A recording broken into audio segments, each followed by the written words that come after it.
So you're actually traveling westbound down Highway 190 here. We will have the stormwater management ponds over to the north side. This will be a master plan development in which all of the fencing themes, and you'll see that as you move through the development, will all be the same. We're approaching a new roundabout that we're going to be building and have to get permitted from DOTD on Highway 190 at the entrance of Honeybee. This would be a landscape boulevard section with large monument signs and fountains. Truly a state-of-the-art type product that is not really here in St. Tammany at the time. As you progress down Honeybee would be completely redone. We're investing over $1.15 million in just the reinvestment of Honeybee. As you proceed along, you're going to see over to the right-hand side the amenity center. That is a soccer field. That park in the area is a little over 5.3 acres. That's a pretty big area that we're setting aside for the residents and for the community. That is striped as a soccer field. It could be whatever you want it to be. That'll be a full fitness facility, a community center, pool. You can keep going busy. Playground area. And yet, as you'll see as this runs through, we actually have 3 different playgrounds planned for this development. One of the things that was in the initial staff comments was they felt like we needed to have some additional playground areas, so we have added those. You're progressing, I guess, as the crow is flying, you're progressing northeast right now, kind of running over the top. There is the gas pipeline servitude where that walking path is located. We plan on activating that gas pipeline servitude.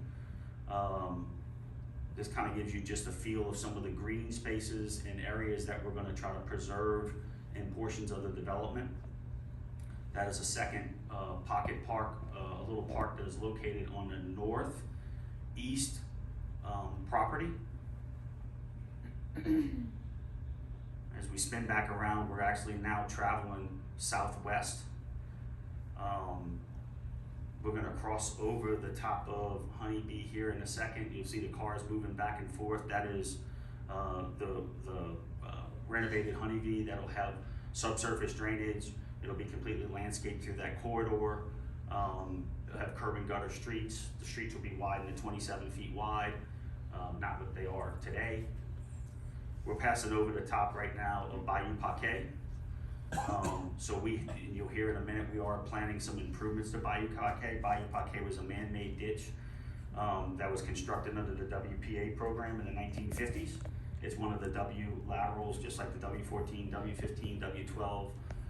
You're looking back over again, now you're on the very west corner of the development, and you are looking back over to the north. That's another little pocket park there. So we can run that later. We can use it as a reference. It's just something we wanted to show y'all because we thought it was of some value. So again, I said my name is Tommy Buckle. I'm with our company is licensed in about 36 states. I've probably worked in about 30 of those 36 states over my career, doing all types and facets of development. Been exposed to multiple development regulations. Been exposed to multiple requirements and ordinances, and so hopefully. Being a resident of St. Tammany Parish, take some of that local expertise and opportunity back to here and to be involved in a project that I think is truly a good project.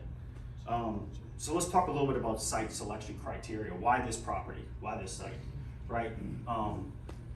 So we want to look for things that as a developer approaches us and they ask us to take a look at particular pieces of property, we try to navigate them to areas that we think makes sense to place development in. So we look for property that is not in the flood zone. Well, none of this property is in the flood zone. Currently the preliminary maps or the new advisory maps. We look for instances where the property is not in a critical drainage area. The property is not located in the St. Tammany Parish critical drainage area. The topography of the property, which we're going to get to in a second, ranges from probably elevation 18 down to about 14. Just to the south of Highway 190, the effective firm maps show a base flood elevation of 14, and the preliminary firm maps show a base flood elevation of 14. But for the majority of our site is is not subject to it except for the bayou itself. The other thing we look at is the ability to access the site, especially with a development like this, and to make sure we're not accessing things off of a local road per se. Highway 190 is a state highway. I'll talk to you in a minute here about what the state is actually planning to do to Highway 190 and the studies that have been done. But there are improvements that are coming from the state level. Utilities. So the last two comments that I'm gonna make about this in the site selection criteria is utilities and wetlands, and I want to talk about that. So obviously y'all are aware there are not central utilities. Briar Lake has central water and sewer within that development, but none of the other surrounding areas in Lacombe have central utilities. It's something that in order to drill 2 wells, in order to have tertiary treatment, which we're going to talk about that in a minute, to a wastewater treatment facility, you got to have a critical mass, right? You got to have enough to be able to make this work. And so we worked with the developer to try to get this to a point where we could accomplish this development and not have to put 13, 14, 15, 16, 1700 units on the ground, which is something we can talk more about as we move forward. So let's get into drainage for a little bit. So I talked a little bit about this. This is the effective firm map.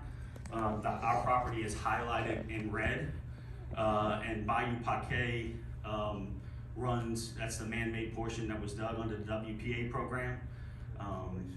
The flood maps currently extend to just to the south side of Highway 190. Go to the next slide, please. This is the preliminary firm map. Again, the property is highlighted in red. The preliminary flood study that they did, they stopped it at the Tammany Trace. So one of the things we have talked about with the developer, and one of the things we have talked about with staff, is actually taking that 2D model that stops. We're not obviously, it's a pretty big lift to do it at this point in the game, given the fact of where we are in the zoning process. But one of the things we have talked about is taking that 2D model and extending it so that we can actually show and look at both in the existing condition and the post-developed condition what the limits of that flood study would look like. I want to talk a little bit about the topography. Go to the next slide. Okay, this is the critical drainage area map. Sorry, I forgot that one's in the shuffle. We talked a little bit about this already. So this shows the areas in purple are in the critical drainage area as mapped by St. Tammany Parish. The areas in white are outside of it. So this is the pre-developed drainage area map. So we looked at not only what was our on-site flows, but both the areas that are on-site, but also the areas that are off-site. So there's, in essence, between the interstate and Highway 190, there are 5 culvert crossing locations that transfer water from the north side of Highway 190 to the south side of Highway 190 within the Bayou Paquet Basin. There is also a 6th outfall, and I'll talk a little bit about the 6th outfall, but the 6th outfall is basically the roadside ditch that continues in the eastbound, that goes towards Slidell, that carries water into Bayou Liberty. That is also another outfall that was modeled in this whole thing. So when we looked at this development, we're not looking at just the 275 acres on site. We're looking at 505 total acres within this drainage basin that drain to those 5 culvert crossing locations. So those culvert crossing locations are a 2x4 box all the way on the west side, a single 4x4 next to it. Lizzie, I don't know if you want to point those out. There you go. We have 4 4x4 box culverts at Bayou Paquet, and then if you flip over to the east side of Honeybee, there is a 4x4 box culvert right there on the corner of our property, and then just to the driveway, just to the east of that, there's another 2x3 box culvert. So again, we have modeled 8 different storm events in this, and like I quickly indicated, there's 505 total acres of area. This map is what we call, it's a LiDAR map, but it's a colored heat map. It kind of pictorially kind of gets you to show how the topography of the property is. So red, the top designation, so the elevations in that range are about 25.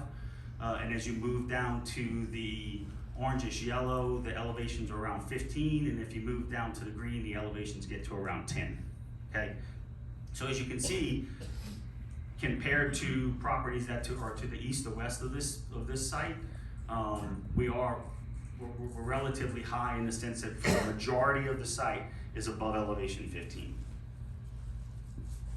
So we have, of the 505 acres, there's 230 acres of off-site area, and there's 275 acres of on-site area.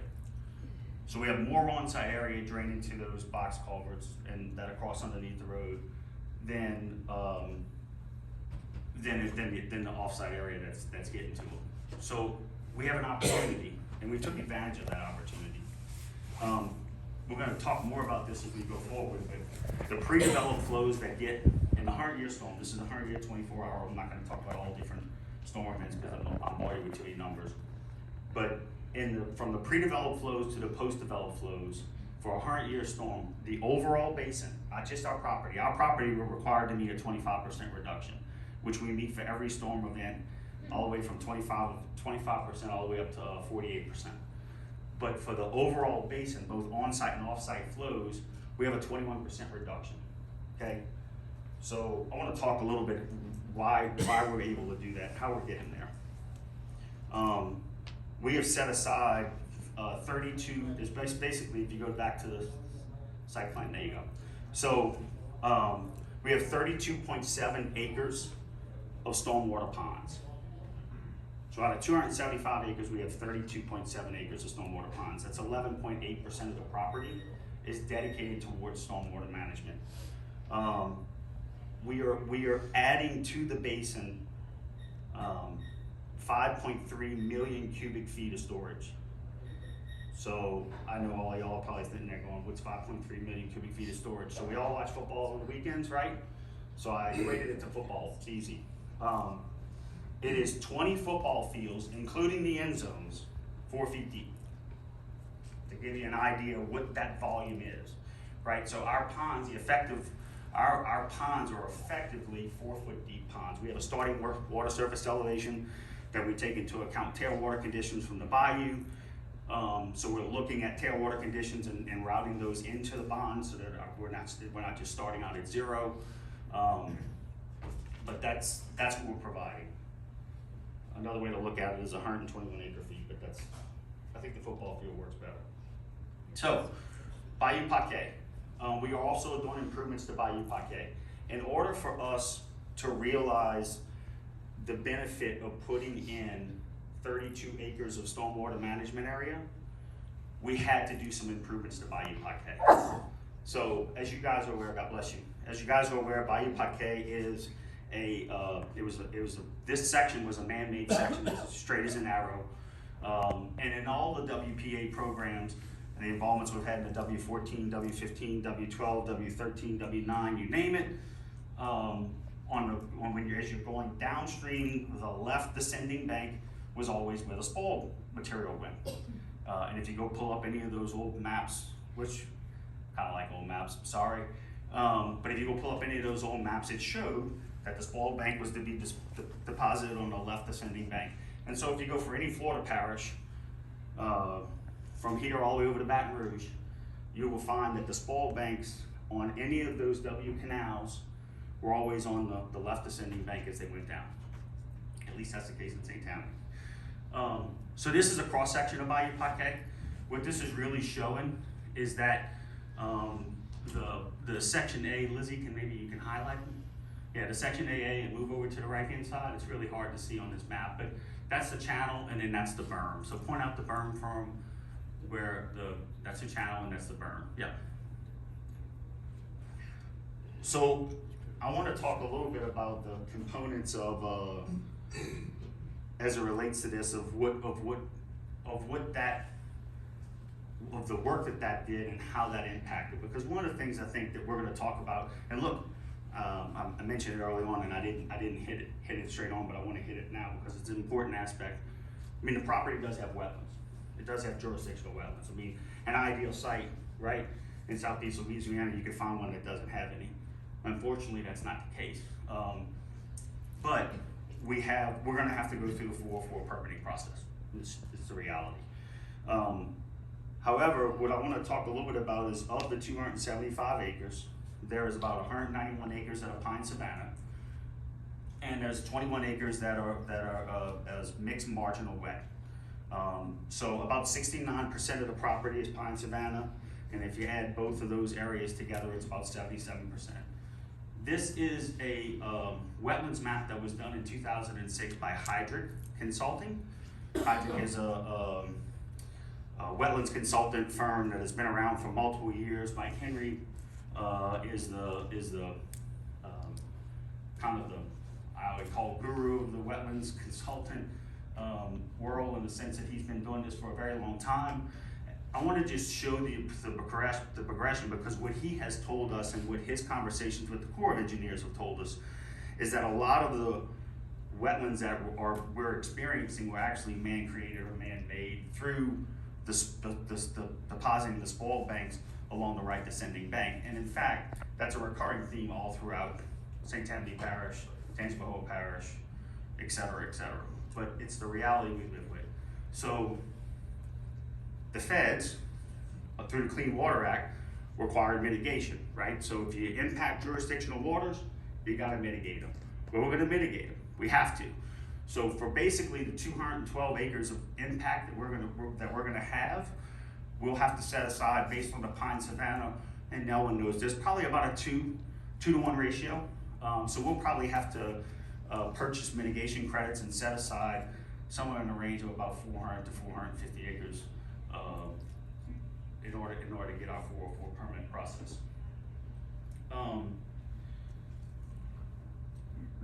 back to the, oh, and I guess I didn't skip, yeah, thank you, Lizzie. So go to the next slide. So what the next slide shows is the progression, right? So in 2001, we prepared some preliminary wetland determination data. They actually went out there and picked up all the points. Next slide. They submitted to the Corps.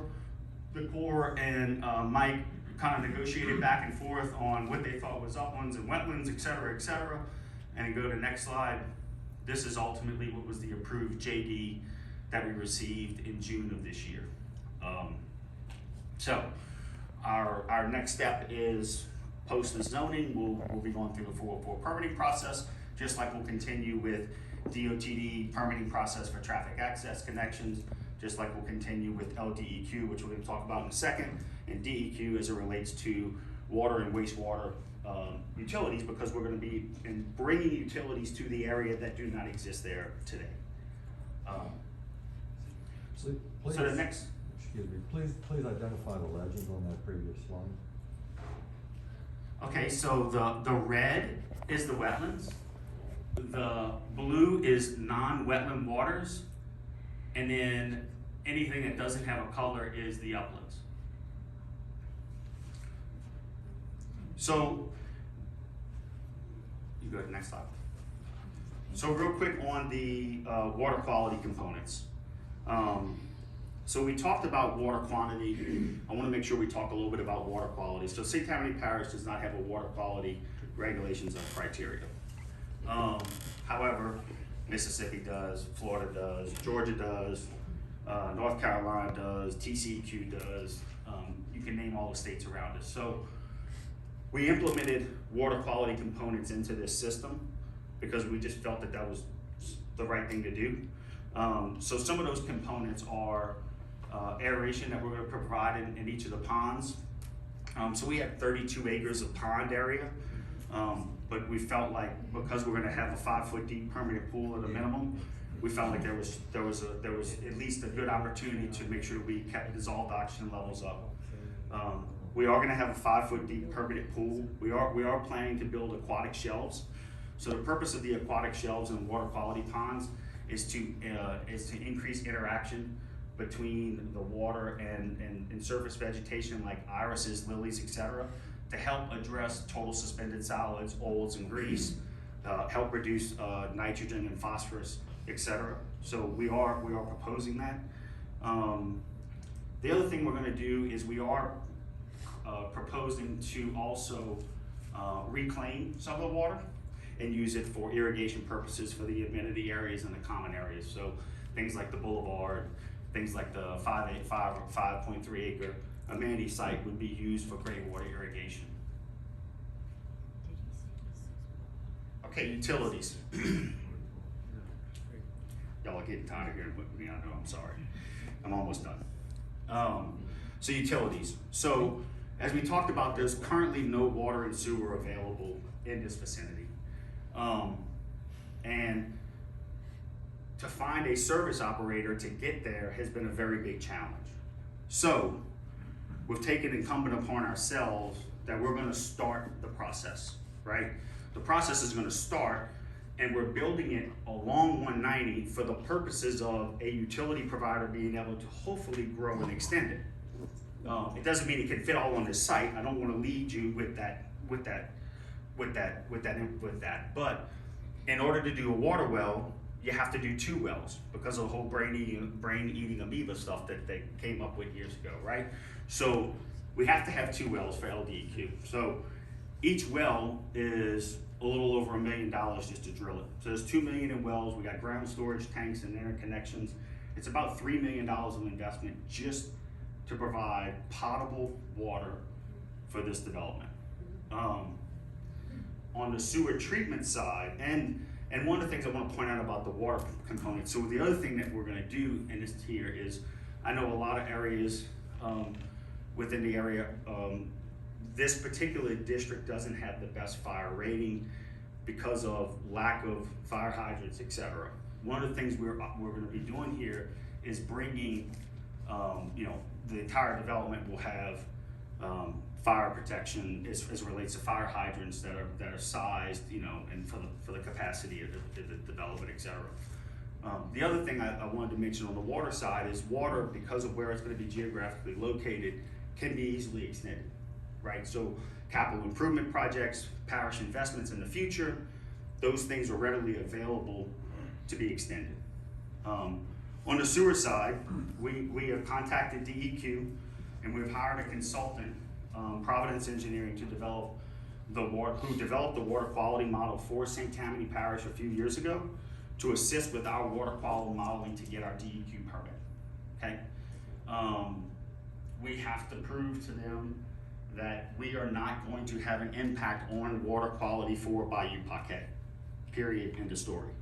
So with that, we're going to tertiary treatment. What does tertiary treatment mean? It's an advanced treatment process that follows secondary treatment. So all wastewater has to be treated to at least a secondary level. But there are regulations and there are instances where the state will require you to go to tertiary. In this particular instance, we're proposing to go there because we think we're gonna have to go there based on the expected discharge limits that DEQ is bringing down. So tertiary treatment includes the removal of nutrients such as phosphorus and nitrogen, and practically all suspended and organic matter. All right, last but not least, traffic. So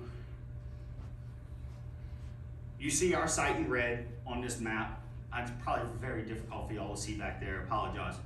But in blue, all the way over here on the east-hand side, are DOTD analyzed intersections that through a Neil Schaefer study in 2013, the state has basically said, we are going to undertake improvements to intersections from Thompson Road all the way to Highway 11. So this map doesn't go all the way to Highway 11, right? The last street you see there is Carroll Road. But the point of that is the state has identified, and if you go through that 182-page document, what they identify is that they're looking at roundabout, installing roundabout a lot of the signalized intersections and even some of the unsignalized intersections in that corridor from Thompson Road all the way back to Highway 11. In fact, there was a request for qualifications or for proposals that came out in March of this year for the design of 3 of those intersections. So when we met with the state and we had a pre-application meeting with them, they basically came back and said, well, we want you to study another 8 intersections, starting with Thompson Road, because they have a study that was just completed a few years ago, starting with Thompson Road and going all the way back across to Sunset Boulevard. So the intersections would be Sunset, I'm working from west to east now, Sunset, Briar, Tranquility, Mayfield Elementary, our proposed east access drive, which is going to be on the west side of Bayou Paquet, is a proposed right-in, right-out only. Obviously, the main intersection of Honeybee, Centennial Plaza to the east of us, and then again at Thompson Road, so that we can recount the same intersection that they had data on from the 2013 study to kind of correlate everything together. Due to COVID, the state would not allow us to take counts when we initially met with them back in March. They allowed us to start taking counts in August of this year after school had resumed. So they agreed, and the parish agreed, that so we can keep the wheels of progress moving here, they allowed us to do what we call we're calling a preliminary traffic impact study. What does that mean? All it simply means is that we wanted to make sure that what we were budgeting and what we were quantifying as it relates to mitigating our impacts, that we could do, right? So as y'all saw in the presentation, you've seen in some of the documents, we're proposing a roundabout to the tune of about $1.25 million at the intersection of Highway 190 and Honeybee. It's an improvement we're gonna have to do in order to get our permit. We don't necessarily control the full design of those things. The state has a lot of input. That's the best word. I was trying to think of the best word. They have a lot of input into the say-so of it, but what we feel is we have hired Finstermaker as our traffic consultants. They have been extremely involved with the state. They have a very good relationship with the local district here, and what we have identified in the preliminary TIA, which is taking a traffic study that was done in 2018 and projecting it forward to develop base models and then plugging in our development. We feel pretty confident with those things, but needless to say, we still have to go through the full process. So where are we in the preliminary TIA has been submitted and it's already been looked at by staff. As far as the full-blown TIA, traffic counts have been taken. Traffic counts have been submitted to DOT and they're currently undergoing review. So that's where we stand as it relates in that process. I have a little more information that I might just hold on to as it relates to specifically why we chose a roundabout, partly because of the intersections that are currently being done, partly because of DOT's preferred access connection. If it warrants a signal, they want you to actually do a roundabout, which this would definitely warrant a signal at that location. So that's why we're proposing a roundabout. I think that covers it. And I really kind of touched based on some of these other things. So I am gonna set the mic down. You wanna open it up to questions or? Okay, Jeff, do y'all have any more comments to make on your side right now? No, sir, I think we've taken probably a little more time than we planned. Okay, that was pretty detailed. Okay, well, let's go ahead and open it up to the residents. So who'd like to go first? Sit maybe in the back. Does the city of Slidell control the roads though from North Shore into the city on 190? No, Because they annexed the road bed. Yeah, so when they took in the mall. even though the annexation of the boundary of the city limits, Yes. it does not include the roadways. So the roadways, if they're a state Is roadway, still maintained by, yes, ma'am. It still Okay. controls all access connection permits to Highway 190 and through the state. okay, and Yes, then the other thing I was gonna mention is, when you talk about the drainage going from your site to the east, because I live in Oak Manor, which is Okay. the pin open. Yes. Is right now, what happens when it rains is the water comes down 190 and it does not go to Bayou Liberty, it comes into Oak Manor Yeah. and floods us right now. Yeah. So one of the things that we're doing. Not even with the storm for the hurricane, it was really bad, but just a regular storm does it right now. Yeah. So one of the things that we're able to, can y'all hear me okay? Am I loud enough? I'm sorry. All right. I grew up with 6 older brothers, so if I wasn't loud, I was getting denied. So one of the things that we're doing is through the drainage analysis that we did, We're actually reducing, go back to the map, I think it'd be good to show you this. So west of Honeybee, so the three outfalls that are west of Honeybee, both on-site and off-site flows, we're reducing the flows on the west side of Honeybee by about 15%. That's your pocket. And the reason we're reducing on the west side 15% and we reduce it on the east side, which is going your direction, we reduce the 100-year flows by about 32%. The reason that is the case is that we interconnect the stormwater management systems within, so we're actually installing new box culverts underneath Honeybee when we build this development that'll help equalize the systems. Right now, Honeybee has one little small culvert at the driveway, and that's it. And so those two basins are really separated by that ridge. Go back to that map, listen. And then it comes from the backside as well, the water. Yeah, so there's a really Front and ridge back. Coming into that area. that restricts water from talking from one Charlie, side of that's where Honeybee you're to the at. other side of Honeybee. The backside. So we are proposing, with the improvements, we do see some further reductions and benefits to the east side. Yeah. Only because we're able to equalize those two systems and take advantage of the 4x4 box culverts at Bayou Paquet. Yeah, but there's water that comes from the backside as well. Oh yeah, no doubt, and you can see that through this map. I'm very You can familiar. see, yeah, you can see it through that map. Been out there Yes, 45 years. Yeah. You may be interested to know that we submitted drainage data to the parish in April of this year. And we have received two rounds of comments, which means that they comment on what we have submitted, and they tell us things they'd like us to change, do differently, provide more information, etc. It's kind of an ongoing process.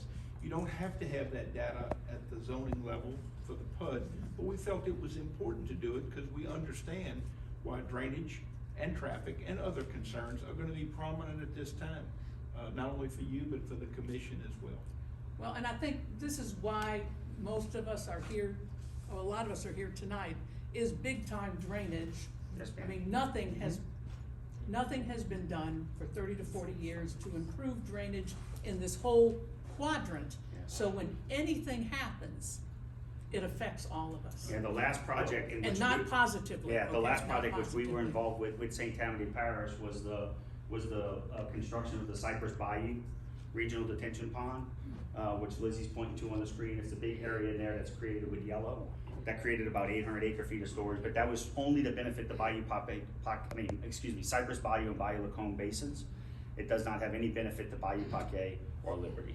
So this development drains primarily the Paquet, but there is that roadside Yes. ditch that connects. Yeah, that whole area It's a drains, It's a it drains to significant the area. east, I can tell you. Absolutely, it's a It's almost significant like area. something is happening under the road right there by Tranquility, going down to you. Like when it rains, I'm a bus driver, I drive back there, Oh, and yeah. I mean, it's It's unbelievable. high. Yeah. I like Those poor people in that flea hospice market, house. It's under. Oh my God. And it doesn't even have to be a storm now, I'm talking about just rain. Yeah. It comes And all off that is 190 underwater. and comes back. Yeah, And I'm Sure. curious, Please, what's let's, gonna one happen to person the, speak at a time, please. what's gonna happen to the people that already live and built a home and life down Honeybee Road? I mean, what? So there are what is happening residents, to there are them? residents to the north of us, Uh-huh. right? So we intend to keep Honeybee Road, but we're gonna improve it. Uh-huh. We're gonna put in new lighting down Honeybee, it doesn't exist today, we're gonna put in subsurface drainage, we're gonna widen the road. So there are improvements, we're gonna landscape that whole area, but they will still continue access the entire time through construction. We'll have to phase all of that in. But we're not gonna have any impact. On the north side of our development, we're leaving a 50-foot undisturbed buffer between the existing property line and then the first set of lots. So there'll be a 50-foot undisturbed buffer on the north side that's proposed, and that'll is currently attached to the PUD. So, yes, ma'am. Okay, so currently right now, it's only proposed from Thompson down towards, the new neighborhood by Briar Lake. That is only gonna be one roundabout.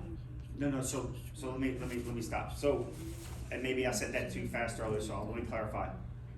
With the state study and the Neil Schaefer report back in 2013, is every intersection from Thompson Road to Highway 11, going back into Slidell, okay? What we are studying is from Thompson Road all the way over to Sunset. So those 8 intersections, we are included in the data collection that is required by the state. which includes access at Tranquility, which includes access into Briar Lake. So we will be analyzing those intersections as part of this development, and they'll have to be, you know, to the satisfaction of the state that we address any and mitigate any impacts. Okay, but the thing is you can go ahead and study it all you want, okay? But it's not gonna go ahead, you're proposing it. That's all it is, a proposal. It's not gonna stop an extra 1,900 cars on that highway. And personally, your subdivision looks wonderful. If it was somewhere else. Where we are, we like nature. We like living in the woods. We like that kind of, that's why we moved in that area. If we wanted to be in a subdivision, we would have moved to Slidell. But when we're there, or, you know, not part of that area is Slidell also. But I'm just concerned, you got 2 schools in that area right now. So you build 900 houses, that's another school that's gotta happen. Absolutely. Okay? That's 1,900 cars, that's school buses all up and down that area, that's car lines. As of right now, I'm stuck in that traffic today. It was a half a mile long from Thompson west, okay? In the morning and in the evening when the school lets up. Now, heaven forbid, when there's an accident on the interstate, you don't get home maybe an hour or 2 late. Knock on wood, it's been a few months since we had an accident, and I'm thinking of construction slowed down the traffic, and that's why we don't have an accident right now. But it's wonderful what you're proposing, but it's not gonna happen the way, that fairy tale is not gonna happen. It's gonna impact traffic so bad, cause up on Gauze, going towards, Highway 11, all it is it's a turning lane. They couldn't even put a 4-lane highway when they made that bid. I just can't see it happen. Well, The traffic. let me respond if I could.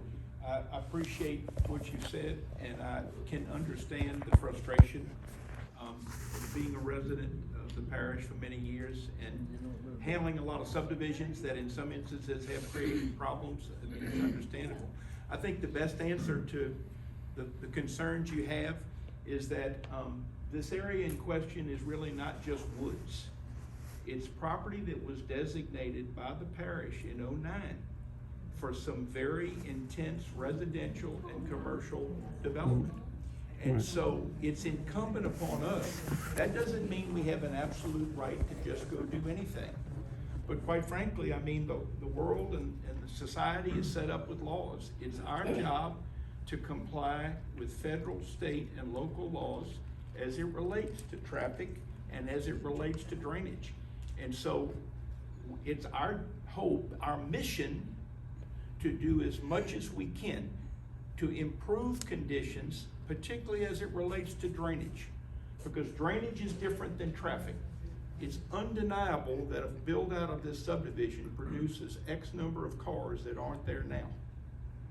But it is also, in my view, undeniable scientifically that the build out of these drainage facilities, the improvement of the Bayou Paquet, and the things that we're gonna do as to drainage, not only will make this subdivision work, but it will improve drainage in that 505 overall acre area that Tommy referred to earlier. So all I can say is that attempts at progress are dependent on meeting the standards and criteria of the law. And that's not just what we think it is, it's what the state thinks it should be as it relates to traffic. And it's what the parish thinks it should be as it relates to drainage. It's what the federal government thinks it should be as to wetlands and use of wetlands and things of that nature. So that's what our mission is.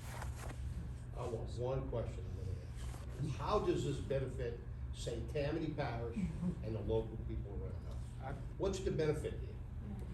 Multiple benefits. For one, it's gonna be, So there's roughly about $10 million worth of public improvements that we're doing with utilities, So it's $4 million worth of utilities, 3 million, we have a. Please, let them speak, The please. roundabout improvements and the improvements to Honeybee. That 10 million does not touch any of the drainage, because the drainage is required part of the mitigation measures. What we have done is we have furthered the improvements on the drainage side to take advantage of what we're doing to make it a global benefit. That's not what I meant. What I meant was, where's this tax money coming from? That's gonna be later. These houses you're building are not $250,000 houses. They're not $200,000. I don't. What do you mean in terms If you're gonna build in a 40-foot lot, what are you gonna do then? No, sir, these homes will have price points that will run at the lowest at around 225 to 250. On a 40-foot lot? Yeah. I didn't necessarily say on that lot. You asked me, you were asking about. It's gonna be like a shotgun house in the wall. Come on, let's- I'm not gonna compete with you. I Wait a minute, hold up. Look, You speak if you want, all Jeff. right, and then we'll come back and answer your questions. Jeff. That's my point. Yes, let sir. me just say this, y'all. Okay, we gotta keep it civil. There's questions being asked. Give the speakers time to respond, and then we'll move on to the next question. So my point is, I didn't necessarily suggest. You have a heck of a nerve wearing a cross on you. I went to enough. Bar. That's enough. That's enough. Okay, we have a response going. Jeff, are you responding? Okay. I wasn't necessarily trying to suggest the value on each size lot, but you asked about the values. So in terms of building the tax base, the millage, that provides a lot of the services that all of us get through government, you're gonna have 962 homes that are gonna range in value from about 225 on the low side to about 400,000 on the high side. In addition, you asked, what does this development do? Well, what we haven't talked about is it's gonna produce about $2 million cash in impact fees for drainage and traffic improvements that have nothing to do with the traffic and drainage improvements that we've talked about that we're gonna do. That is money that we pay parish government, and that should give them the ability to consider making other improvements in the region for drainage and traffic. In addition to that, I would like to think that it's gonna provide an opportunity for some people that already live in the area to perhaps buy a new home.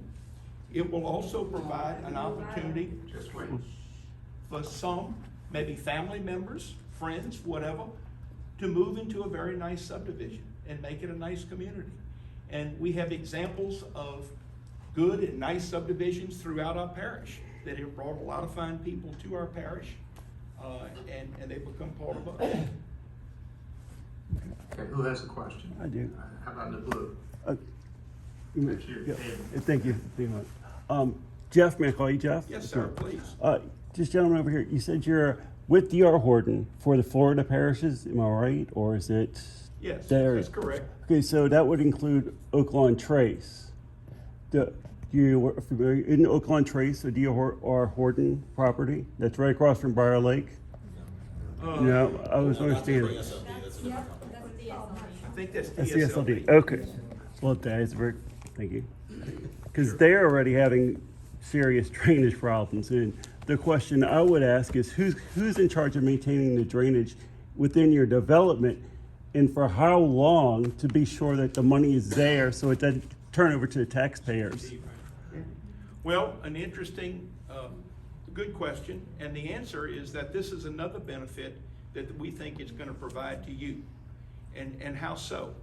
Typically, subdivisions end up with infrastructure, roads, ditches, ponds, etc., that get dedicated and turned over to the parish. And of course, the parish, with our tax dollars, all of us, have to maintain those things. Horton's plan of development in this parish, they've done it in other developments in this parish, is to create what we call a community development district. And so what I mean by that is that the roads, the ditches, the ponds, the sewer, the water, etc., it will all be maintained by a district for Honeybee, and it will actually relieve the parish of any burden from maintaining any of the infrastructure within the development. Yet you still pay the same taxes that all of us pay, whether it's property taxes, sales tax, whatever.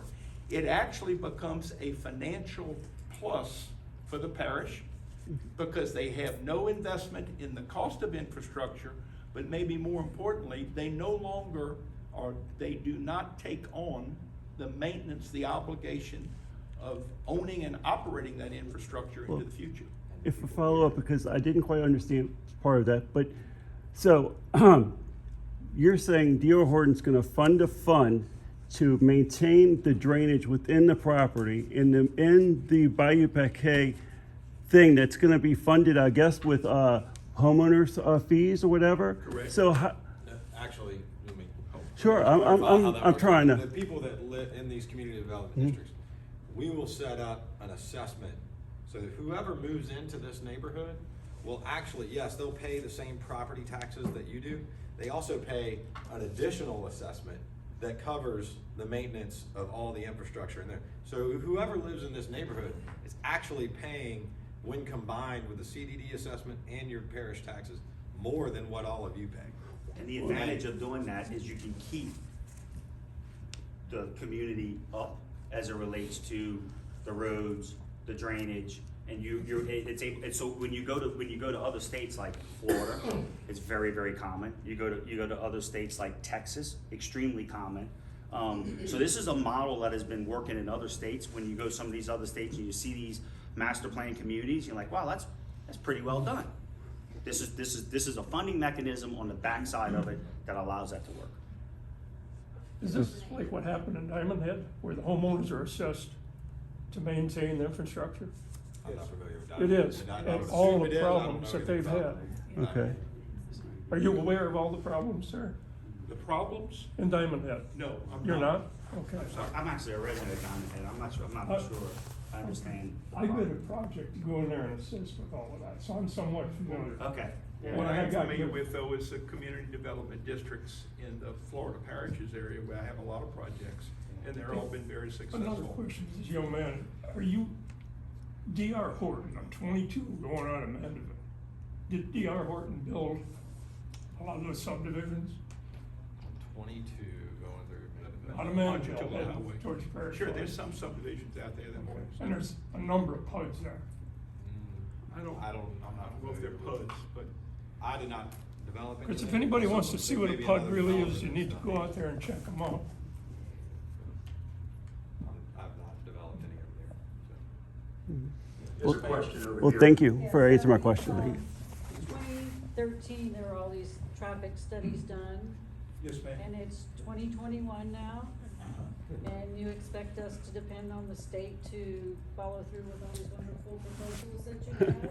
Look, Well, I'm not, I can't speak for the state in what they're doing as it relates to the timing of that. I can tell you that we have to mitigate our improvements as we come in with our development. And they have at least advanced the projects to the point of actually getting engineering work done. But that's about as far as I Well, can answer. but the estimated traffic improvements that we're gonna make are about $1.5 million. At the roundabout, yes. Yes. 1.25 and about 1.15 with Honeybee. So we can tell you that roughly $2.65 million is gonna be spent by the developer to improve Honeybee and place a roundabout on If the state 190. allows it. Yeah, Wait a minute, let me finish. That is guaranteed, that you can count on. And in addition to that, you'll be able to count on over $1 million of traffic impact fees going to parish government. Now, we don't control what the state does and when they do it, and I don't disagree with your assessment as to sometimes those plans don't play out as fast as any of us would like. But that's the plan. Sir? Question, the district, assessment district that will be set up, would that be a state or parish taxing district, or it be just like a homeowners association district? It's called technically a political subdivision of the state. What that means is it is more like a public body. The members of the board are appointed by the parish council, but it's its own separate entity. It has reporting and audit obligations, obviously, to make sure that monies are collected, that they're handled properly, etc. So it is a public body, but it operates in much the same way that a homeowners association might. But it is not a homeowners association. In addition to the community development district, there will be a homeowners association in the development. Let me add to that too, with the community development district. To be on the board of the community development district, you have to live in the neighborhood. If you don't pay your community development district assessments, it's just like not paying your property taxes. So it's, you know, I know a lot of people live in HOAs and they may or may not pay them, and you know, it's hard to collect that money. With these assessments, it's just like property taxes. If you don't pay it, then you risk going to sheriff's sale, just like not paying. It's part of the So management. it It's part of is the- you have to pay it. part of the And management. that's what was happening in Diamond Head, it's still happening today. And they have derelict properties in the back, and Yeah, I'm not familiar with that. Yeah. Some of those, you know, I don't know what yeah, happened. people on got that. upset about it, and they refused to pay it, walked Yeah. away from the properties. Well, and that may be the case, and then it goes to sheriff's sale and someone else. Oh, will yeah, buy it. you got derelict properties sitting there. Somebody else It is wouldn't be there. sitting there long, I could tell you. Question in Well- back, the gentleman back there. You said you're gonna put a roundabout At Honeybee and 190. Right, but if you've ever gone to Thompson Road there, I mean, if you put a couple of thousand more cars there in the morning and in the evening, I mean, it's getting really bad right now. Sure. Would you do anything for a roundabout there? Well, a roundabout is scheduled to go there. The state will be putting one at 433 and 190. But to answer your question, when we provide the detailed traffic study, it could be that we're gonna be required to make some improvements at other intersections. Yeah, that's not off the table. I understand what you're saying. In other words, they may determine that, look, that roundabout's wonderful at the entranceway to your subdivision, Right. but what about me at Tranquility Road? What about me at Thompson Road? And it could mean that there will be either a decel or second lanes or a variety of things. And we understand that that's our burden. And as you might imagine, I mean, it's plain and simple, we can't build this project if the state doesn't grant the permits for us to connect to 190. Well, And what, so, what if they drop the ball and all of a sudden you have thousands of cars trying to get through that stopway at Thompson Road, and there aren't that many other ways to go, maybe Tranquility and go through the woods. Everybody's gonna have another half hour or more, you know, just sitting in traffic. well, the only thing I think two good answers, hopefully, not guaranteed, but I mean, the state is very vigilant as it relates to new projects and the traffic it generates. But also remember that the traffic issue is gonna go before the full body of the commission, and that we present a study that's studied by the parish staff as well. So in some respects, it's kind of two bites at the apple, and presumably the appropriate requirements will be made as to what improvements are needed based on the studies that we provide. I had a question concerning the process. You go to the zoning commission, let's assume a zoning commission approves it. It goes to the council confirms that approval, right? The zoning commission makes a recommendation, And the council approves. and only the council can approve a change of zoning. Right, But with a change of zoning, you don't have the right to put a shovel in the ground to do then it goes to anything, the planning commission. correct? Go to the same thing, the planning commission makes a recommendation.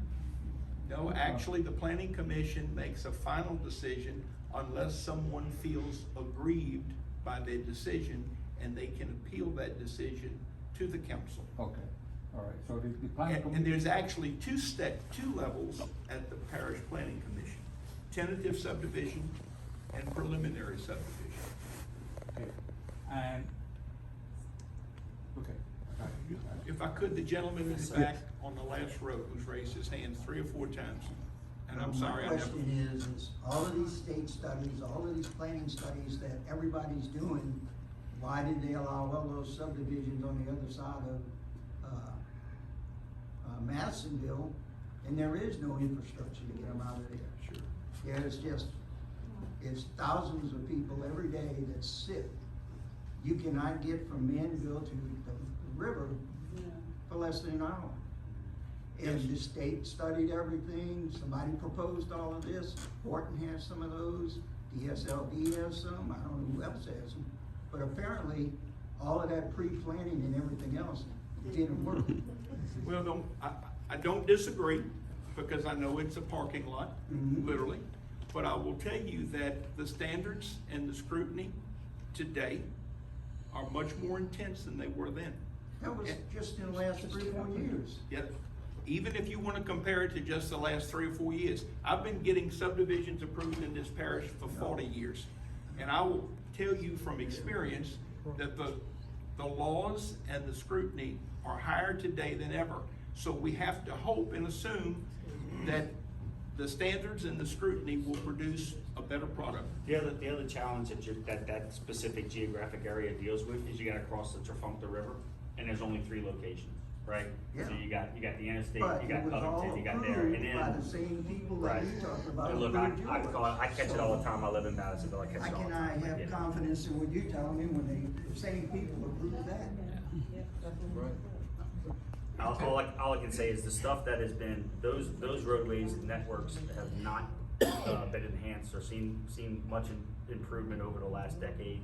I understand there's some sins of the past, I get it, but. But yeah, that's what I'm saying. Yes, sir. Why should we feel that it's gonna be better next time? Yes, sir. I got a couple of questions, I guess. So you've got 275 acres. What were the numbers again? How much of that is jurisdictional wetlands? 212, 212. so 77%. So it looks like you're developing the entire site, 275 acres with your retention ponds and all. 212 acres you're having to mitigate, buy mitigation credits somewhere else to be able to basically almost clear cut this tract. Yeah, there'll be some areas that we try to preserve as wooded. There's some no-cut buffers on the north side. But you're right, the majority of the property is gonna have to be, would be impacted. And we're planning that going in. Right. We're planning that going in, so. All right, and also, the sewage, wastewater treatment plant. Yes, sir. And wells that you guys are proposing. Are those going to be sized for this development only, or is that infrastructure then in place to support development of the TND2 on the other side of the road and to the east? So the water well, that's a 2-part answer. The water wells are expandable, right? Because once you have dual wells and we're pulling that that is an expandable asset, that's relatively easy to accomplish. There's a lot that goes into how far and how many people pull on, et cetera. From the wastewater treatment side, we are currently only designing the treatment facility components associated with that to handle phase 1. It doesn't mean that we can't get, I say phase 1, this development. Doesn't mean that discharge permits can't be achieved to get, to add, to plug and play and to add into that. But quite frankly, you would need to really think about where those would want to go in here as it relates to the expansion on that, meaning that, and there's a lot that could get into that, but the short answer to your question is the water's easily expandable. The sewer, we are only building the capacity necessary for this phase of the development. And meaning that the TND2, the other areas of the TND2 or any A2 subdivisions that come in, et cetera, would have the ability to work with the utility operator to extend services to those facilities, to those developments. And the utility operator would be? We have not selected one yet. Okay, and that wouldn't be the responsibility of the homeowners or anything No, like sir. that? No. But We're it's gonna gonna have to be a company that's certified and licensed with the state. Correct. Portable, I mean, it can't be just anybody for obvious reasons, because that's serious business. Yeah. Let's take the gentleman in the back over there, please. Yes, sir. Tom, this question is for you. Yes, sir. This is a 275 acre parcel. Yes, sir. And if I understood you just now when you answered the question, 212 acres is jurisdictional wetlands? Yes, sir. 77% of the property So was what you're jurisdictional. saying is that more than 3/4 of the property that you wanna build 1,000 homes on is actually wetlands? And that's not uncommon in St. Tammany Parish. I'll give you, for instance, Well, there's let's a go back before you go any Okay, I'm further. sorry. My real question deals with the concept of what you're trying to accomplish, and that is to get the property rezoned from TND to A4A with a PUD. That's correct. We're proposing to downzone the property. And the truth is, Yeah. that A4A by itself is the densest single-family district one can have in St. Tammany Parish. Not true. What's more dense for single family? TND2. TND2. So under Oh, TND let's two, go back up. I'm required to build, so under TND two, let me just, I'm gonna answer your question real quick. Let me Under take the TND land two, use. Let me take the land use. TND2 allows 8 units per acre. A4A allows 6 units per acre. I know, but with a PUD, you can go beyond 6. No PUD, no PUD. But You you're made the asking for statement, PUD. you made the statement that A4A was the most dense, single-family residential zoning classification in the parish. And my response is, no, it is not. The current zoning of this property allows a density up to 8 single-family units per acre. Jeff, I understand your argument, that's the It's argument. not an argument, that's the law. It is an argument, and I disagree with it because it is jurisdictional wetlands. And that makes a difference for a TND. No. You cannot build without significant cost and mitigation, because to do a TND, you need, this is a small city, for lack of a better word. Mhm. It's a community in and of itself. Correct. There are banks, there are synagogues, there are churches, there are gas stations, there are restaurants, everything is self-contained. There's no way in the world, with wetlands on top of this, 3/4 of the property is wetlands, to be able to say that you can put 6, 8, 10, or 12 houses per acre on a TND. It's We're impossible. only doing 3.5 units, so in this development. Actually, but what you're doing, Jeff, once again, you're taking the 275 parcel, the majority of which is wetlands, and you're mitigating it, which means you have to fill all that nonsense, and it's gonna adversely affect a lot of people. That's the point. That's That's why people are fussing about it. that's taking into consideration the drainage impact study, so I want you to realize that. The post-developed condition is taken into consideration the drainage impact study. The fact that we're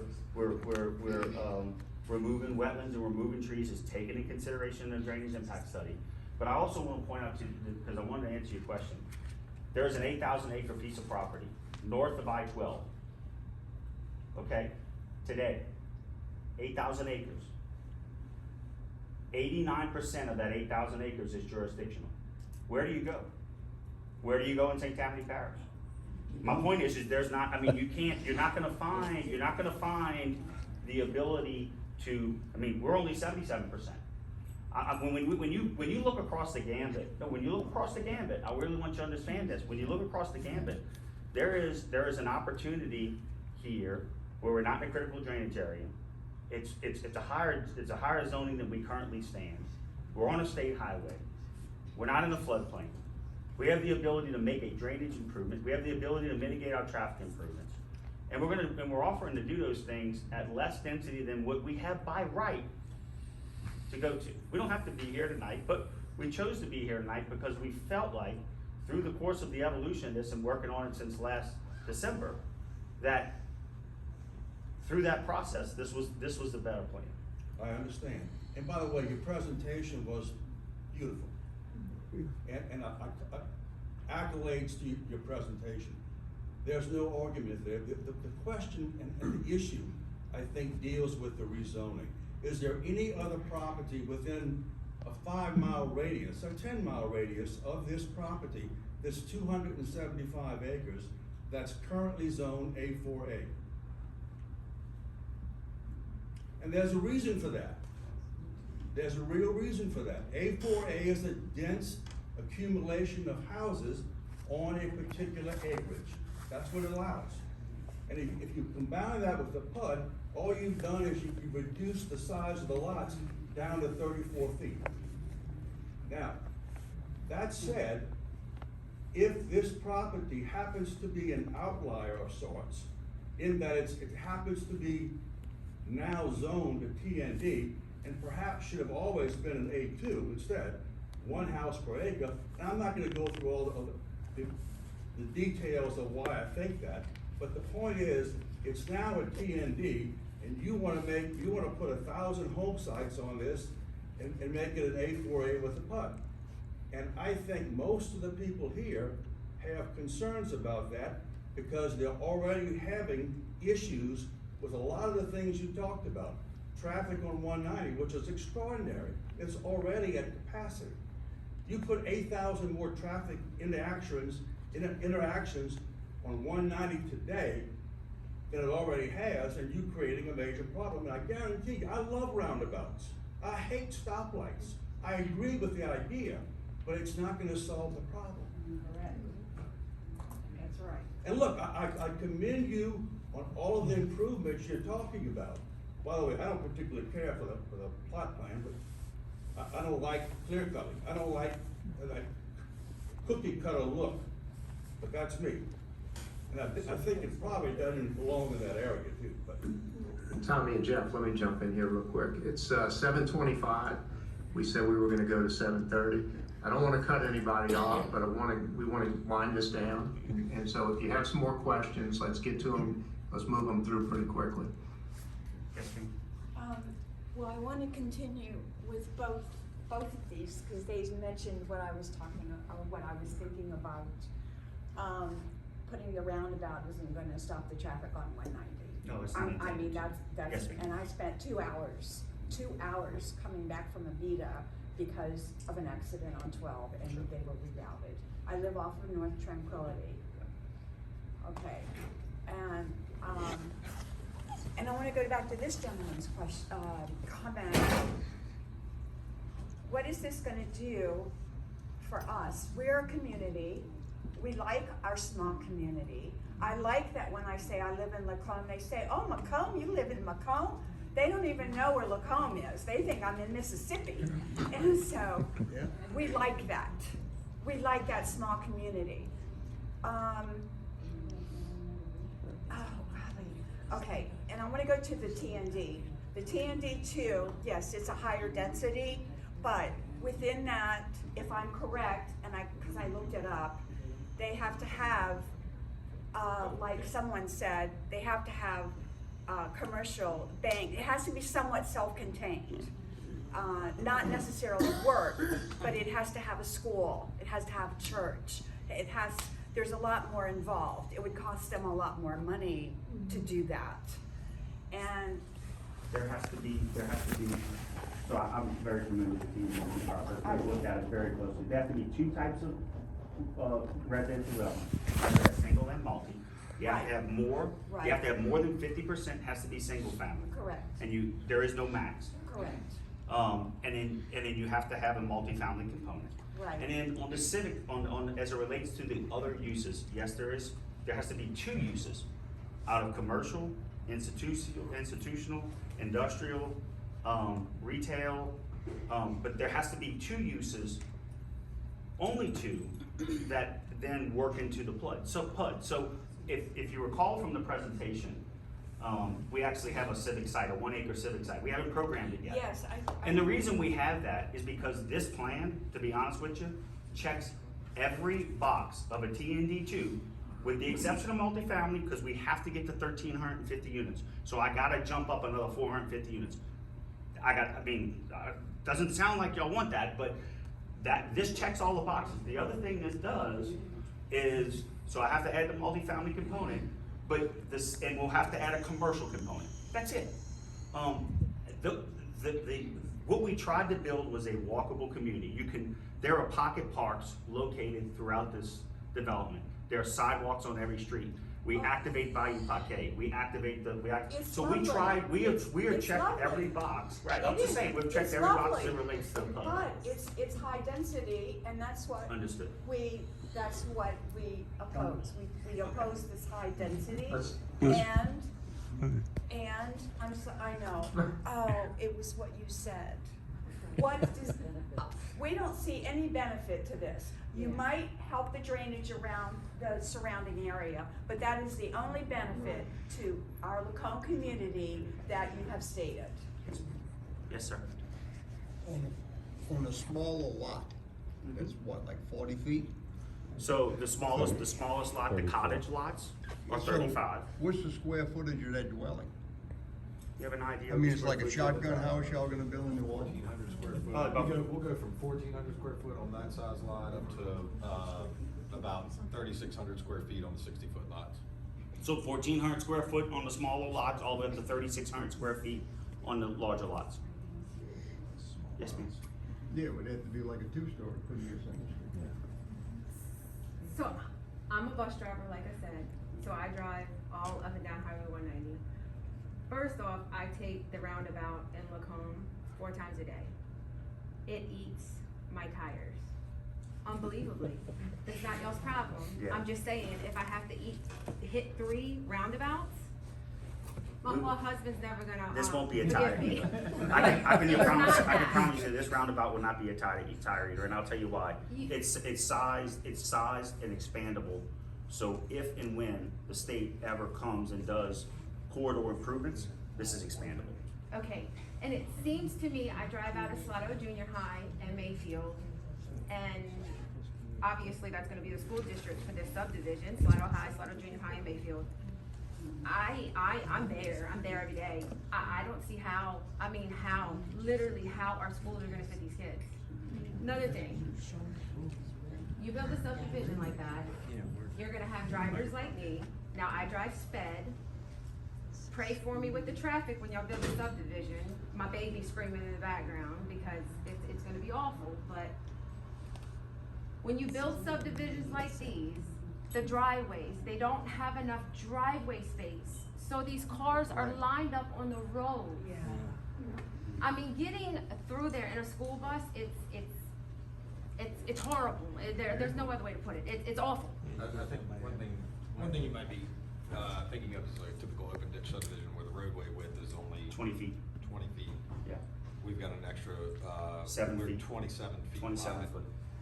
And this reason, everything in the subdivision is subsurface drainage. So There's meaning no when they park on the road, there's gonna be enough room. We also have restrictions in the HOA, you're not supposed to be parking on the road. People park in their driveways, they park in their, and they park in their garages. Everyone's gonna have the 2-car garage.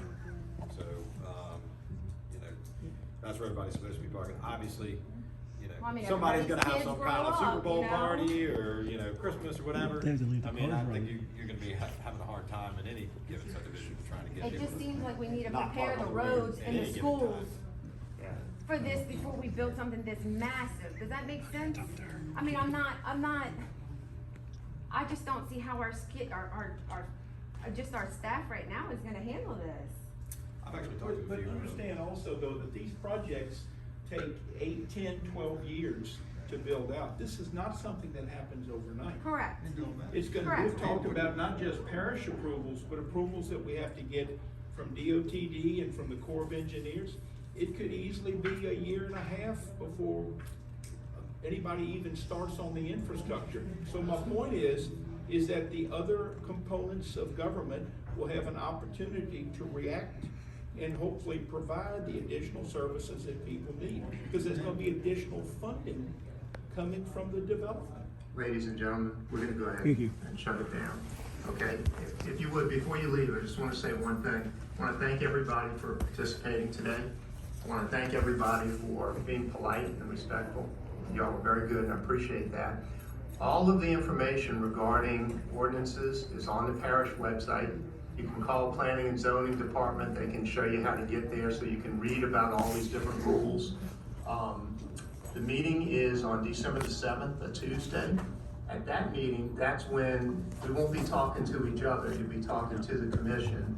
The developers will be and the residents will be, and we'll be voting that night on whatever comes up, okay? Any comments from any of my other commissioners here? No? Thank you all. Okay. Yeah.